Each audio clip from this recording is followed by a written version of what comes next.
8h02, primeiro jornal para Dália Alimentos, o melhor pedaço do seu dia. Colégio Teutônia, da educação infantil ao ensino médio e na formação profissional. Tudo que se espera ou sonha, num abraço a gente encontra. Colégio Teutônia, matrículas abertas. Launer Química, soluções inovadoras que geram resultados transformadores. E Sicoob, mais que uma escolha financeira. Em linha comigo hoje, o presidente do Conselho de Desenvolvimento do Vale do Taquari, o Codevate, Luciano Moresco. Bom dia, Luciano, tudo bem? Bom dia, Bruna, tudo bem? Bom dia a você, toda a tua equipe do Grupo Tirol, todos os ouvintes aí desse programa. Luciano, a consulta popular já foi realizada, encerrou em novembro, né? Como foi a adesão da população aqui do Vale do Taquari nessa votação? Bruno, na realidade nós tivemos um incremento de participação em números gerais, né? Nós tivemos um incremento de participação, mas ainda nós já fomos no passado em matéria de região, na participação. Tem sido um desafio grande para envolver, que uma coisa é fato, né, Bruna? O Codevate ele tem a função de fazer a gestão do processo da consulta popular. Mas junto com ele estão, por exemplo, todos os municípios do Vale que participam do Codevate, todas as câmaras de vereadores através da AVAT, Associação de Prefeitos, nós temos os sindicatos, nós temos praticamente todas as entidades empresariais, todas elas compõem o Codevate. E por mais que o presidente do Codevate ou uma liderança ou outra que faça parte do grupo do Codevate que esteja mais à frente da coordenação, dê entrevista, fale, repasse informações, poste em rede social, se não houver um grande engajamento, especialmente a partir das prefeituras, porque praticamente em última instância o recurso acaba aportando para os cofres das prefeituras, tá? Para executar os projetos que a região define. Se não houvesse esse comprometimento por parte dos órgãos públicos, especialmente as prefeituras, a votação ela acaba não sendo tão expressiva. Os principais corédios hoje que têm tido as melhores votações, a participação das prefeituras, a gente recebe imagens de filas de cidadãos desses municípios em fila para fazer a votação. Às vezes a prefeitura disponibiliza 2 terminais de computador, que é um formato fácil de votar via computador. As pessoas também podem votar pelo WhatsApp, mas aí nem todo mundo tem aquele traquejo para baixar o aplicativo e fazer. Mas a votação pelo site ela é muito simples. Uma pessoa que tenha alguma dificuldade, que não seja tão digital, seja uma geração mais analógica, tipo a minha, se ele for um pouquinho lento como ele, vai levar 1 minuto e meio para votar, mas assim, sabe? Se ele for ágil, ele vai levar não mais do que 1 minuto para fazer uma votação para definir parte do orçamento do Estado para ser investido em ações na sua região. Então, é muito difícil achar um argumento para que as pessoas não participem. Todos os argumentos são no sentido contrário, para que as pessoas participem. Mas é um desafio que está posto para o Codevate, para todos os outros corédios também, mas alguns conseguem se destacar nessa votação, para que a gente consiga engajar a sociedade. Esse processo é uma ferramenta de democracia, de cidadania, de participação da sociedade na definição da aplicação de parte do orçamento do seu Estado na sua... É isso, essa primeira fala é no sentido que a gente tem muito a avançar aí. Luciano, eu vou pedir para você desligar o vídeo da nossa chamada, porque teve alguns cortes durante a sua fala. E voltando a falar dessa questão do engajamento da consulta popular, é importante a gente salientar que a participação na consulta popular é justamente destinar recursos do governo para alguns projetos que beneficiem o nosso vale, ao nosso poder de escolha de qual projeto merece uma atenção especial. E aí, chegando já na votação desse ano, quais foram os projetos aqui do Vale? Bruna, nós tivemos, nós fomos muito impactados aqui no Vale para todo o cronograma da consulta deste ano, porque a nossa primeira assembleia estava agendada para o dia 6 de setembro.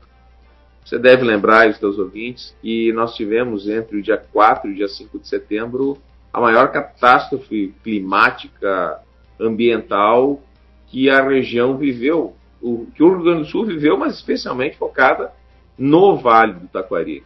Nós tivemos um número absurdo de vítimas fatais, danos de toda a ordem, situações absurdas vividas nunca antes, nada muito, nem parecido que nós enfrentamos. E foi um dia antes de nós termos o início do processo de consulta popular. Mas isso nós alinhamos com o governo, com a Secretaria Estadual de Planejamento, que é quem coordena esse processo, e nós refizemos um cronograma específico para o Vale do Taquari, para que a gente não ficasse de fora da consulta popular. Então nós concentramos as 3 assembleias numa só, e nesse momento, com a participação das entidades e dos cidadãos, nós definimos 5 propostas, que era uma regra do governo, nós precisávamos ter uma cédula de votação, com no mínimo 5 propostas.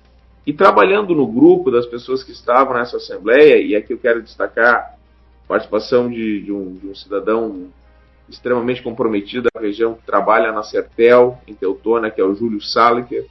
O Júlio é vice-presidente da Bacia Taquariantas, né? Mas ele é presidente dos conselhos de bacias hidrográficas do Rio Grande do Sul.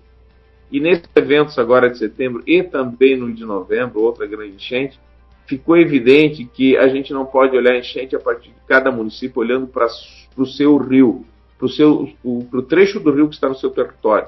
A gente precisa olhar a nível macro, olhar a região, olhar toda a bacia, tudo que é impactado. Para te ter uma ideia, eu sei que não é, mas eu falo um pouco disso porque a proposta vencedora trata exatamente dessa questão que tem a ver com as inundações. Chove em boa parte de 119 municípios do Rio Grande do Sul, só tem um destino, que é o Rio Taquari. Quando o Rio das Antas se junta com o Carreiro, dá início ao Taquari, ali na região do Coiti. E a primeira cidade impactada é Santa Teresa, dali até Venâncio, que são muitos municípios que margeiam o rio, todos eles são afetados, mas especialmente os primeiros aqui, citando Mussum, Encantado, Roca Salles, Arroio do Meio, Santa Teresa também, Lajeado, Cruzeiro, o impacto é gigantesco. Né? Então, o que ficou evidente nesses fatos? De que o sistema de monitoramento dos volumes de chuva que devem existir nas cabeceiras, em toda essa parte da bacia que abastece essa calha do Rio Taquari, ele é fraco, ele é falho. Nós tínhamos naquele momento, isso veio à tona depois, o próprio Estado reconhece, que boa parte dos equipamentos que deveriam fazer a leitura, que estavam instalados, e são poucos, mas ainda os poucos que tinha, 40% deles não funcionavam. Nós não podemos tratar um assunto dessa magnitude com o impacto que isso tem pelo achismo. Eu acho que vai dar enchente. Não, eu preciso saber quanto está chovendo na região que vai impactar nossas cidades e dizer, pessoal, tal região tem que ser desocupada, as pessoas têm que sair de suas casas, por favor, retirem seus bens, porque a água vai chegar, tem grande probabilidade, mas grande probabilidade em cima de dados. E não estou vendo se o passarinho está voando para o norte, está voando para o sul. Não, é dado, a gente vive num mundo moderno, a gente tem que aproveitar moderno para nos proteger. Então ficou evidente. E por isso nós construímos naquele momento algumas propostas. E a proposta número 2 é a que mais falava com esse cenário, que era colocar recursos da consulta popular para qualificar o sistema de defesa civil, de monitoramento, de sistema de alerta.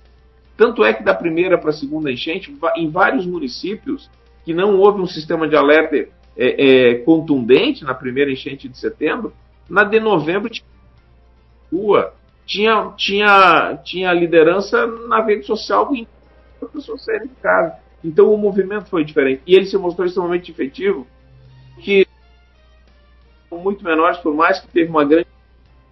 Eu acabo concentrando.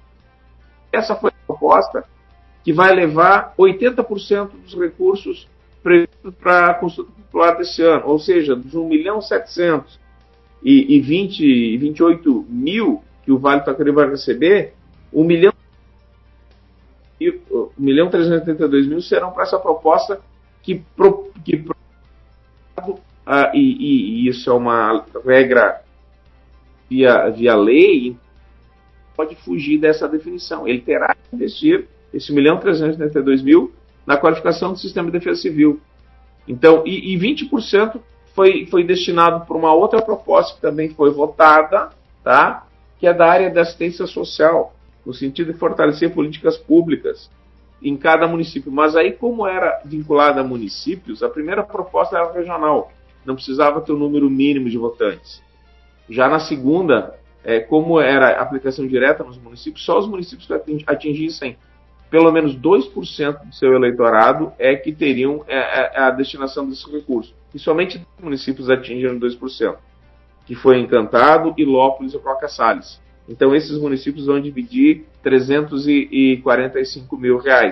Tá? E o outro 1.382.000 será investido a nível de região no sistema de qualificação da Defesa Civil.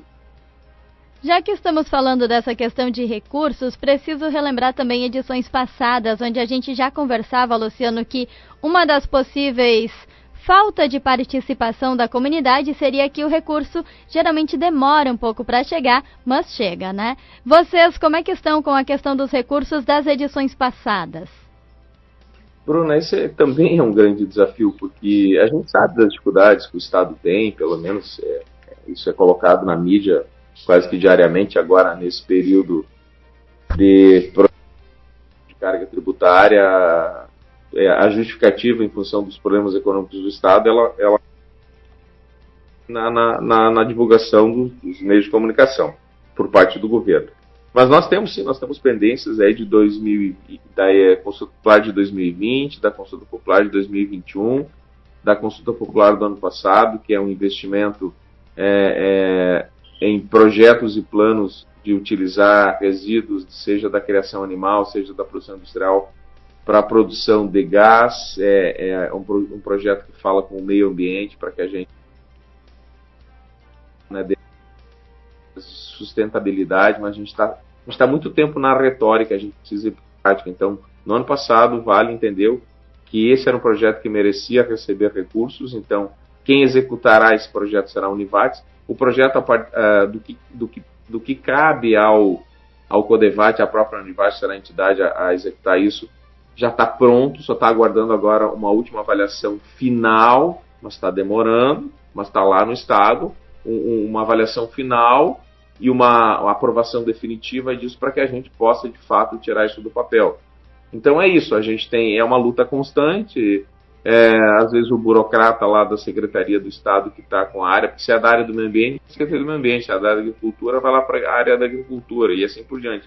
Então é uma luta constante, a entidade em tempo integral dedicada a agilizar isso, mas isso não pode nos desestimular e fazer com que essa ferramenta de participação popular, cidadã, sendo exercida, ela precisa manter esse e seguir em frente. Com base nisso, qual é a expectativa do recebimento dos valores desse ano? Afinal, existe uma necessidade de que essas ações da Defesa Civil e prevenção de catástrofe sejam mais urgentes, pelo menos é o ponto de vista do Vale, né?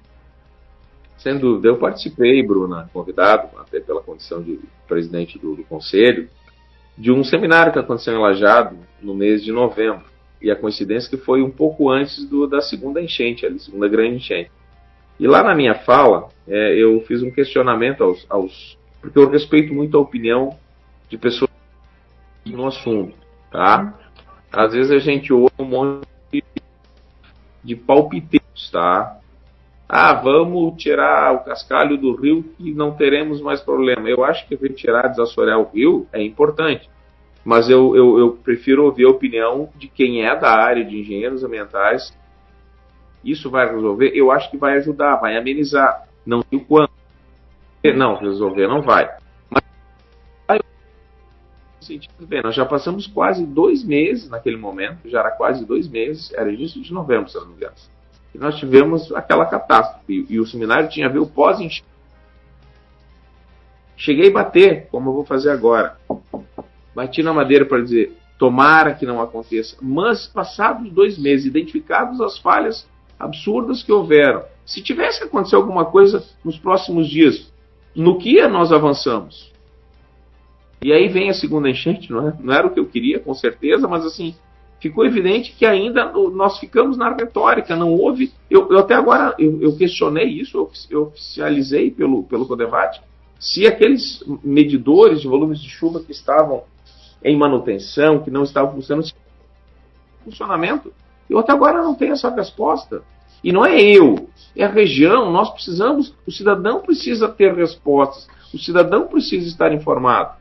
Algo positivo que vai acontecer no domingo viaja um grupo de lideranças aqui do Vale do Taquari, vão ao Blumenau, conhecer uma realidade que lá eles convivem também há muito tempo, tem situações semelhantes à nossa, com grandes inundações. E lá foi desenvolvido todo um projeto, um planejamento, seja de monitoramento, seja de alertas. Então, um grupo do Vale do Taquari, o CODEVAT estará representado a partir do seu secretário, Roberto Preto, o Júlio Sala, que também compõe o CODEVAT, mas estará representado, também está liderança, para conhecer o que foi feito lá. Por vezes a gente não precisa inventar a roda.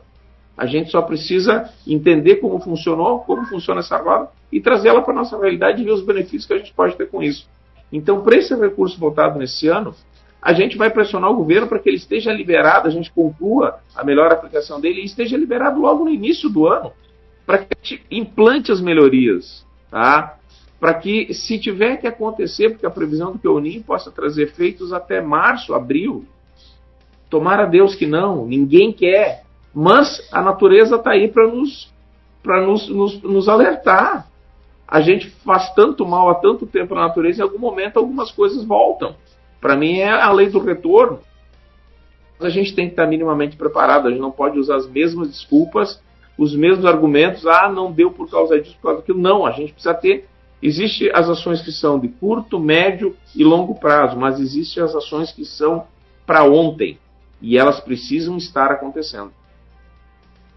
Seguimos acompanhando a situação dos recursos da consulta popular, assim como todos os envolvidos, e aí eu cito várias as entidades que estão em busca de recursos, de melhorias e debatendo a questão de defesa civil, eventos climáticos aqui na nossa região, justamente para que a gente não tenha que enfrentar um novo evento catastrófico, né? E aí eu já vou mudar um pouquinho de assunto, presidente. Você citou antes a questão do ICMS. Qual é o posicionamento da entidade frente a esse possível aumento? Olha só, Bruna, é importante dizer que o CODEVAT, Conselho Regional de Desenvolvimento, ele não tem nenhuma ligação político-partidária, por mais que integrantes, eu inclusive também sou filiado a um partido, mas eu me dispo completamente dessa condição quando eu estou tratando de assuntos do Conselho e da região. Mas o que nós temos agora é uma proposta do governo, e que se diga, não é desse governo, vários outros governos propuseram aumentos de impostos. E a maioria dos projetos propostos, a história mostra que são aprovados. Porque são várias questões colocadas à mesa, né? O que nós temos agora? A FAMURS, que é a Federação dos Prefeitos do Rio Grande do Sul, não foi unânime a votação, foi dividida, mas a maioria entendeu por manifestar apoio ao projeto de aumento do ICMS, da alíquota base de 17% para 19,5%. Quando tu aumenta de 17 para 19, tu está falando de um aumento de carga tributária a nível de ICMS, que é o nosso principal imposto, de mais de 15% de aumento da carga tributária.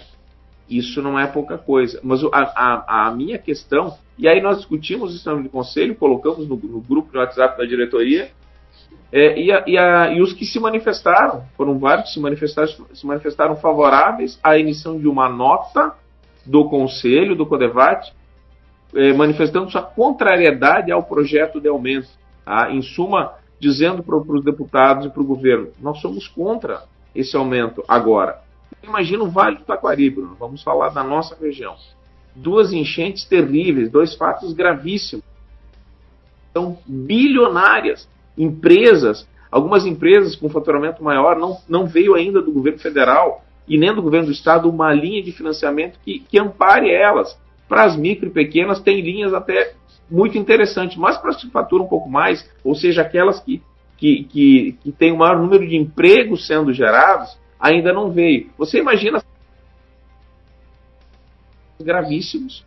Agora tem um terceiro agravante, que é o aumento de carga tributária. E o estado aqui do lado de Santa Catarina já decidiu que não vai aumentar. Então, assim, historicamente, empresas do Rio Grande do Sul estão migrando para outros estados por ter uma condição fiscal melhor.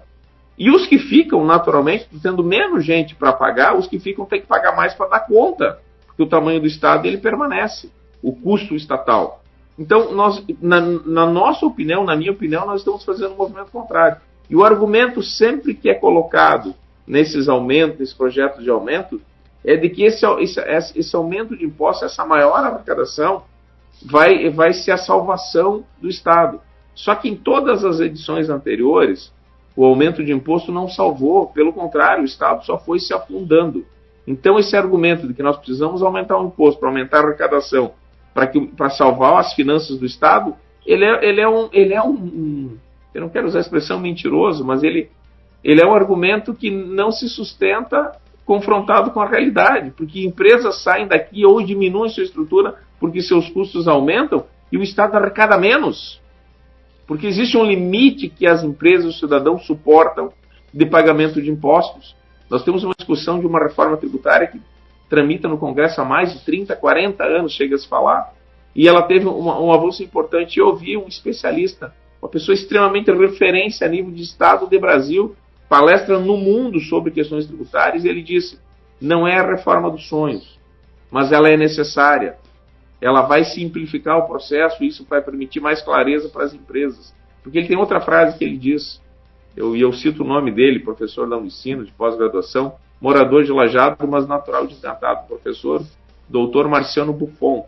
Ele diz que as empresas têm uma estrutura, uma empresa média tem uma estrutura de contabilidade, aí ela precisa ter uma estrutura de consultoria tributária, aí ela recolhe os tributos e mesmo assim ela não tem certeza se está recolhendo tudo certo. Tamanha o emaranhado de legislações e normas e de insegurança jurídica nessa questão tributária. Então, essa reforma que está sendo proposta e discutida no Congresso é extremamente importante no sentido de simplificar o processo. E daqui a pouco incluir no grupo dos pagadores mais pessoas. Porque se tu tem um grupo menor de pessoas pagando, certamente os que pagam vão ter que pagar mais para dar conta para aqueles que não pagam.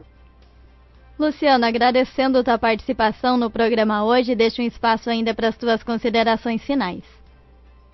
Bruna, eu quero aqui agradecer a ti, ao Grupo Tirol aí, por mais essa oportunidade. Foram várias ao longo desses anos aí de Codevate, que a gente está trabalhando nisso, sempre disponíveis, sempre abrindo esse canal de importante espaço de comunicação com as pessoas, e desejar que a gente consiga chegar nesse final de ano mesmo bastante impactado com situações que foram preocupantes na nossa região, mas com a expectativa de que a gente tenha superado esse ano. Algumas pessoas ainda sofrem, e eu ainda vejo pessoas, por exemplo, aqui em Encantado, acampadas no ginásio de esporte, e aqui não é culpa de ninguém. Saudar os poderes públicos que disponibilizam esse espaço. Você imagina uma família chegar no final de ano, eu não sei se ainda tem em outros municípios, mas daqui a pouco tem que passar o Natal embaixo de uma lona, porque ou não tem casa, ou a sua casa não tem mais condições. Então, pedir a Deus, e eu tenho a minha curiosidade, que Ele conforte essas pessoas, e que a gente possa ter um 2024, que não seja só uma fala protocolar, né? Um feliz 2024, não, que seja um 2024 de luta, de persistência, mas que a gente avance para coisas melhores, e que os que sofreram consigam estar consolados e fortes para enfrentar os desafios, e a região como um todo superar as dificuldades e seguir em frente, porque o Vale do Taquari sempre foi referência de desenvolvimento. Então é isso que a gente deseja a todos nesse final de ano, que seja um bom Natal e que 2024 venha com menos impactos e mais alegrias. Feliz Natal, próspero Ano Novo e seguimos juntos. Um abraço, tudo de bom.